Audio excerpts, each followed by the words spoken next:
మీరు డైరెక్ట్గా రెమ్యూనరేషన్ తీసుకోవడం ఉండదు. అంటే చెక్కు ఆఫీస్కి పడిపోద్ది కదా, ఎంతమంది ఫైటర్లు వస్తారో అంతమందికి ఆ పడిపోతుంది. చెక్కు ఆఫీస్కి పడిపోద్ది, ఆఫీస్ నుంచి మనకు కొడతారు, మన అకౌంట్లోకి కొడతారు. ఒకవేళ డైరెక్ట్గా మీరు తీసుకోవాల్సి వస్తే డబ్బులు వసూలు అవుతాయి ఇండస్ట్రీలో. కావు. రాజశేఖర్ గారు నాకు 70,000 రావాలి, హీరో రాజశేఖర్ గారు హీరో రాజశేఖర్ గారు. ఇంకా అలాగే చాలా మంది ఉన్నారు. అడిగారా? ఓ అడిగాము.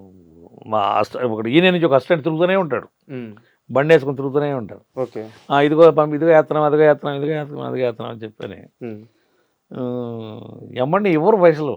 4 లక్షల రూపాయలు ఇంకా మీకు రావాల్సిన డబ్బులు ఉన్నాయంట. ఉండే అదే 4,80,000 రావాలా. 4,80,000. గట్టిగా అడిగితేనేమో ఏ చేస్తున్నాం పదండి అంటారు. గట్టిగా మనం అంటే నా ఒకడే కాదు, ఇంకా చాలా మంది ఉన్నారు ఇట్లా. అంతే కదా, చాలా మంది ఉన్నారు. ఈ జన్నిటిని ఆటలు తట్టుకొని మనం ముందుకు వెళ్ళగలుగుతున్నాం. కానీ అదే కొన్ని చోట్ల ఇబ్బందులు అవుతున్నట్టు. ఓ ఫైటర్ ఇప్పుడు అదే నాకు బియ్యం లేకుండా ఇబ్బంది పడింది అనేది ఇందాక అదే ఆ కరోనా టైంలోనే